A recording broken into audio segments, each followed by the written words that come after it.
Hello, and welcome to another episode of After Dark Fairy Tales. I have another story for you guys, and this one is by the same author that I narrated his other story, Nocturnal Husband. This is Norman Crane, and the title of this story is called Miles.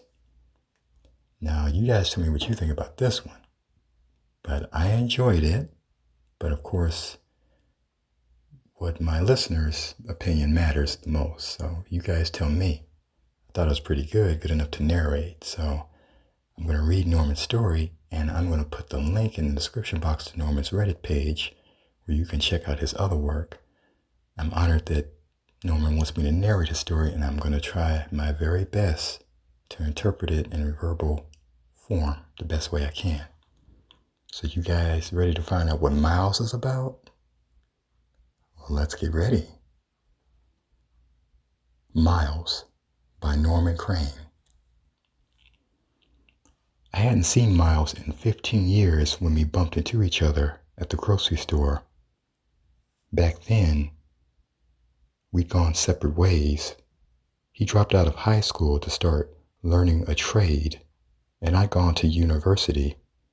Our lives diverged, and we fell out of contact, but our recognition was instant, and after a few minutes of conversation, he invited me to his house.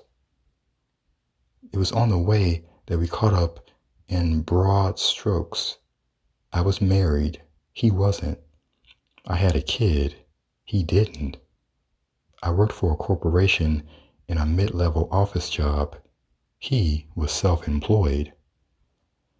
When I asked him what he did, he smiled a little mischievously and said, "I'm a bookie, but you could say I'm a bit of an employer myself these days." When I asked what he meant, he said I'd see soon enough. What I saw first, that his splendid two-story yellow brick house was situated deep in the suburbs, and it seemed decidedly too big for a single guy in his 30s. Nevertheless, I was impressed he could afford it.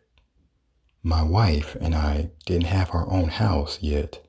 "Renting or owning?" I asked as we approached the front door. "Owned," he said. "I've had a good run these last 2 years."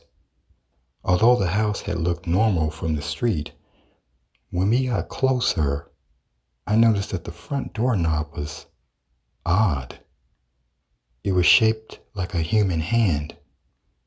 Miles was carrying groceries, so he motioned for me to do the opening. "It's not locked?" I asked.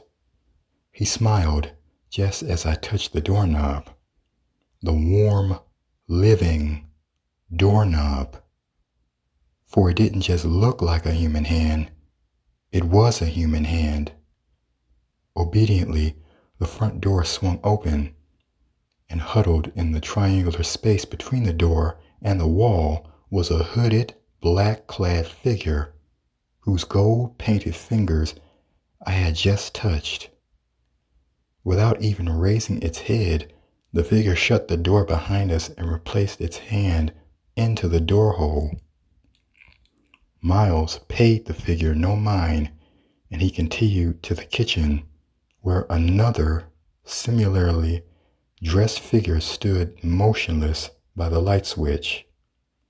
Miles set down the groceries, clapped his hands, and the figure turned on the lights. By now, I had to ask, "What is—" "Look, I get that it may seem a little weird," he said, "but hear me out. These are people who owe me money. They're unemployed, and they can't conceivably pay it back anytime soon."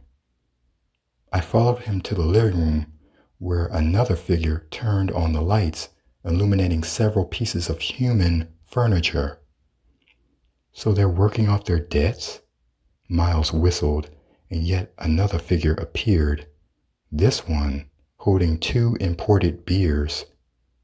Miles handed one to me before setting the other on his nude female coffee table, which reacted instinctively to the cold glass bottle by momentarily arcing her its back. It's perfectly consensual, he added, anticipating my concerns. And what would be the more humane alternative? Breaking their kneecaps? By now, my initial discomfort was turning into a chilled fear. I kept remembering how the doorknob hand had felt in mine. Ostensibly, both were human hands, but the gap in dignity?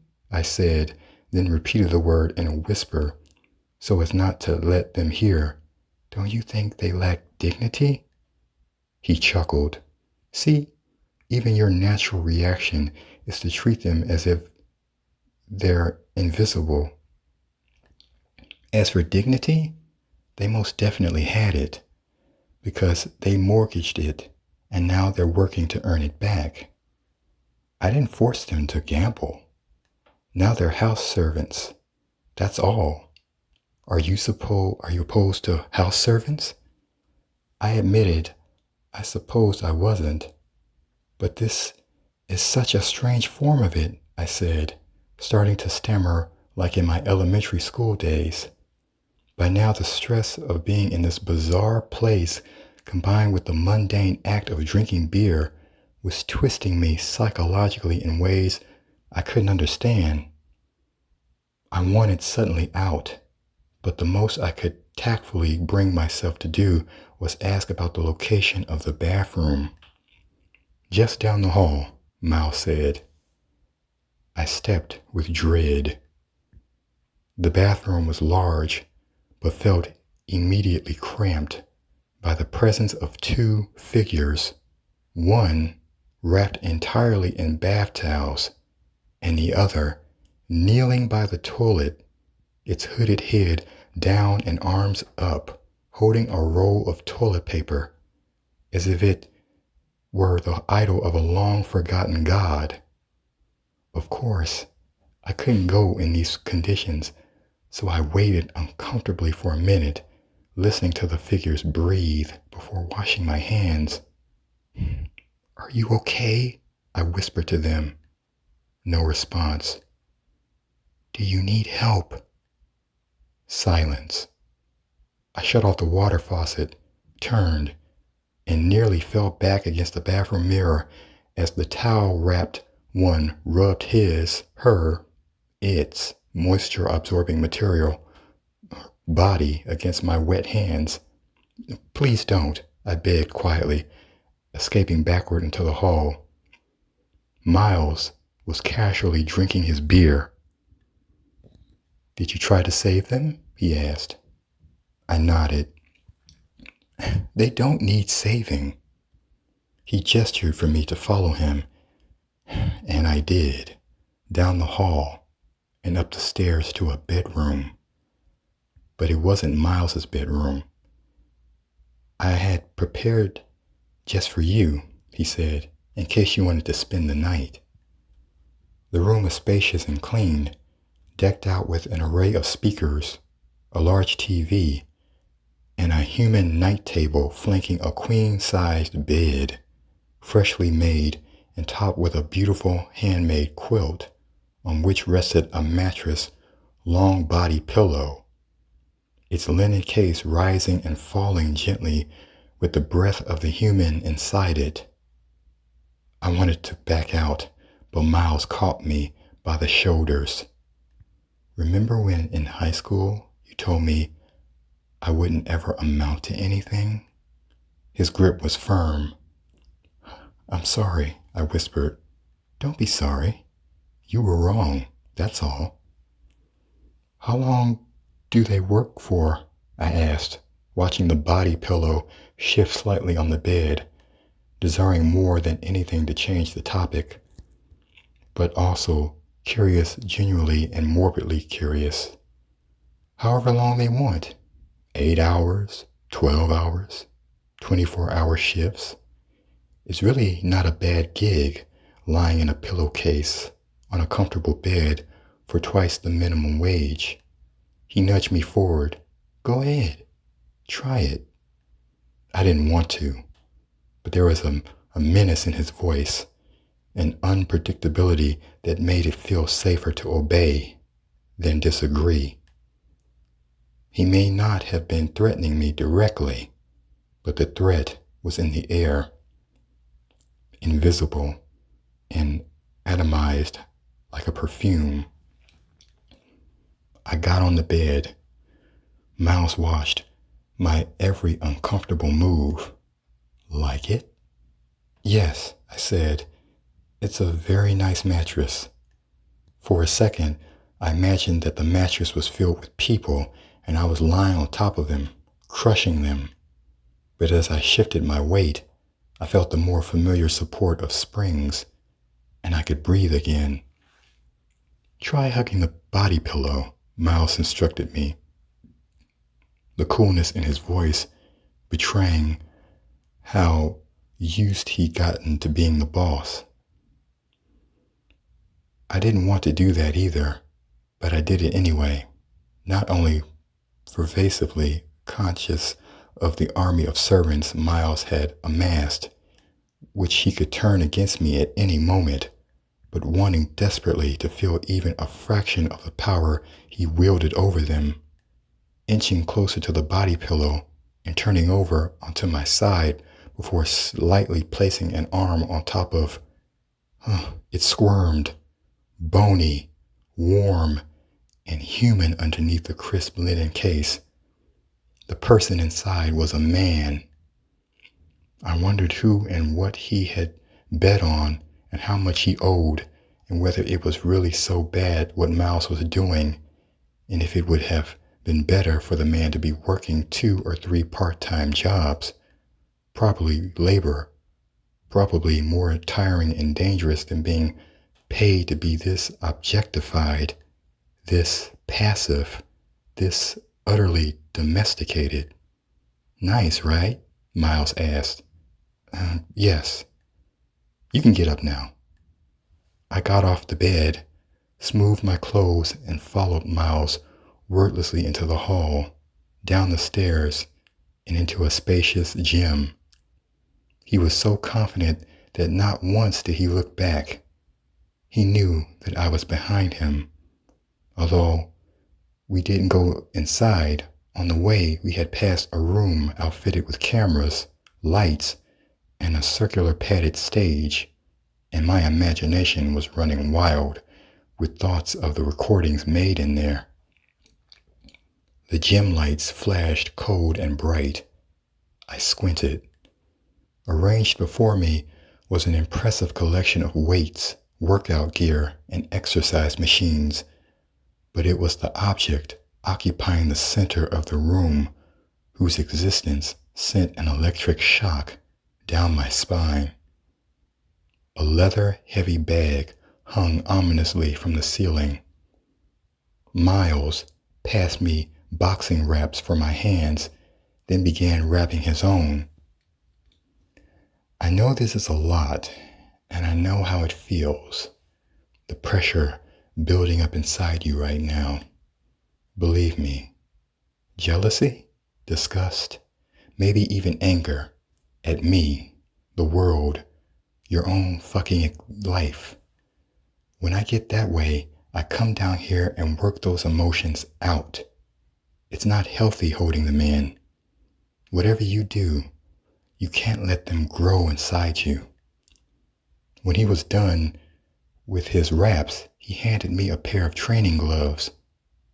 I put them on, constantly eyeing the heavy bag, which was swinging now ever so softly from the steel ceiling mount.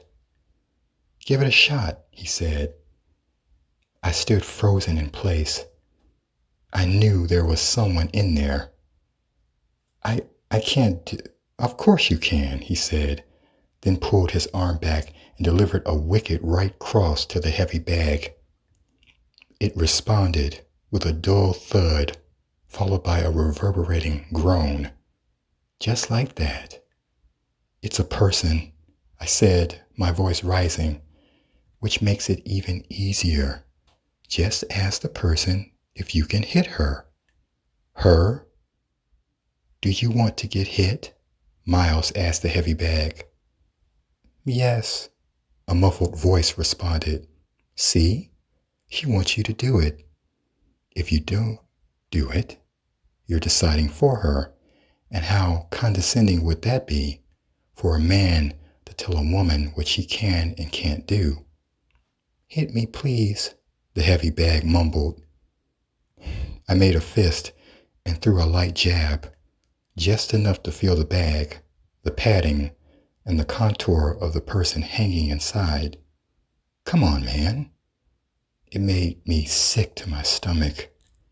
But as I lifted my hand to my mouth to keep from retching, Miles put in a thudding left hook that lifted the bag on impact. I could hear the stifled pain within.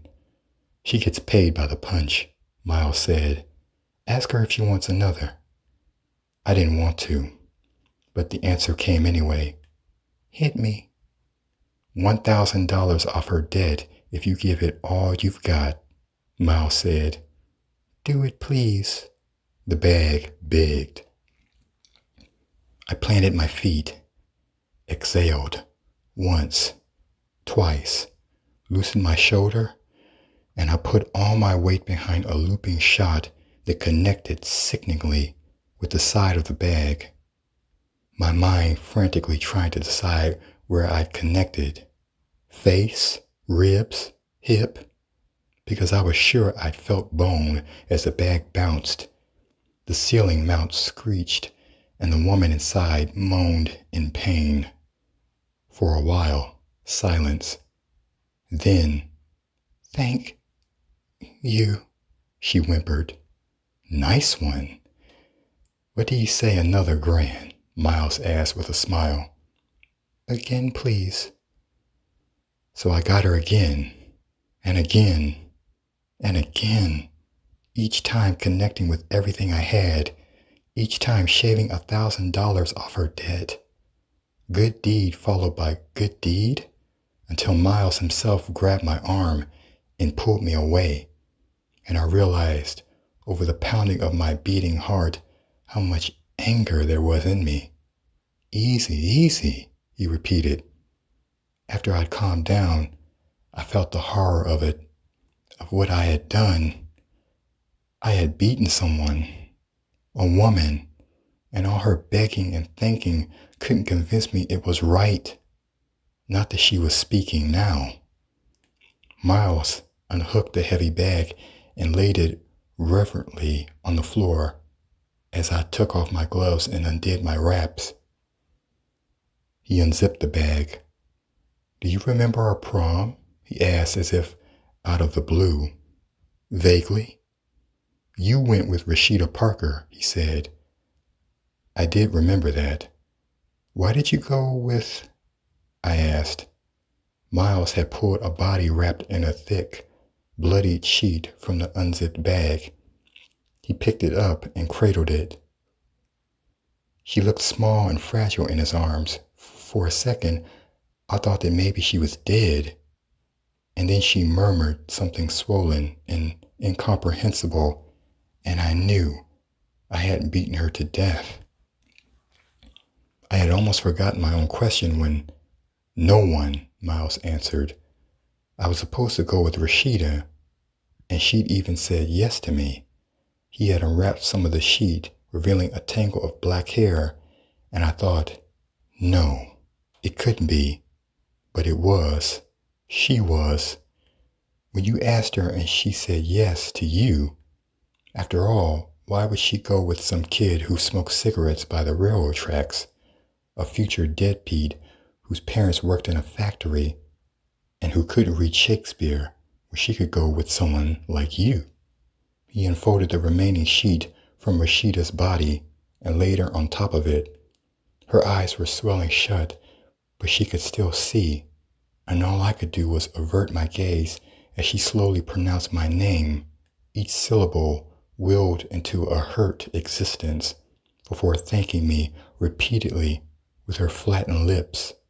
Although she looked barely like the girl I'd fallen in love with, it was unmistakably her. After she could speak no more, she crawled forward, reaching pathetically for my legs. Her broken body, a colored patchwork of various stages of bruising, as I backed instinctively away. I was scared, and I was ashamed. "You'll appreciate the irony," Miles said. "She lost her money betting on mixed martial arts." He laughed. There was something about that laugh, something devilish and deep, something true that made me lunge for him, for his despicable throat. But even that did not stop the laughter, which resounded through the gym as we fought like boys on the padded floor. And still he laughed when his hooded minions arrived and pulled me off him, swinging wildly at the air. I bloodied his nose, but nothing more. And as they dragged me away, up the stairs, and to the front door, Miles followed us with a monstrous smile. "I am the way the world is," he said. Then I was out the door, and it was closed, and it was dark and suburban, and I was sitting on the concrete front step, staring at the golden doorknob hand jutting profoundly through the hole in the door of a yellow brick house. I got to my feet and descended the steps to the street, all the while trying to act cool and not make a scene, because that seemed like the worst thing imaginable, drawing attention to myself. My fighting spirit had evaporated. I was a coward once more. I buried my hands in my pockets and I kept my head down, walking briskly through the cold night air. But when I reached the nearest intersection, I turned and started to run. On both sides, houses flew past at a blur, illuminated windows, imagined conversations. I knew Miles wasn't behind me, but because I lacked his natural confidence, I kept glancing back. Yet the only thing which followed were his words, "I am the way the world is." And when I stopped to catch my breath, I looked directly upon a lighted window, several silhouettes gathered around a table. Was it a family or a group of hooded servants waiting on their master? I couldn't tell, but they must have seen me too, because suddenly the curtains were drawn and the illumination ended. "I am the way the world is." He was wrong. I didn't want to believe it. I couldn't believe it. Miles was the anomaly, the evil, and in every other house, behind every other beautiful brick wall, there were normal people with normal needs and normal relationships. They desired normal things, and they worked normal jobs, just like me. In my stillness, I felt suddenly the autumn cold and took out my phone, and almost without thinking, I swiped toward the Uber app. That's when I understood. I smashed the phone against the sidewalk. Faces looked out. Mouse was right, and I walked home for hours that night, terrified of myself and of every house I passed in, which uncounted silhouettes passed silent and unseen. So, did you guys like that one? That was a bit disturbing. I hope you guys thought it was disturbing like I did. I liked it, but you guys can let me know what you think in the comments. I want to give all the credit to the wonderful author, Norman Crane. And please check out his Reddit page to see his other stories. I put his link in the description box. So I'll be back next time with another creepy tale, and I hope you guys will enjoy that one as well. To all my new subscribers, I want to say welcome to After Dark Fairy Tales, and I hope you guys are enjoying the content. I want to thank all of you guys for listening to these stories. I know my narration isn't perfect, but I try to make it entertaining for you guys, and I hope you enjoy the stories as well as my narration. Once again, I want to thank all of you. Guys and girls, I call all of you my darlings. I know the guys might find that a little uncomfortable. You masculine macho dudes out there. But all of you, my darlings, and I want to tell you that I appreciate you subscribing to my channel and liking my content. So I'll be back next time with another After Dark fairy tale. And until then, good night, my darlings.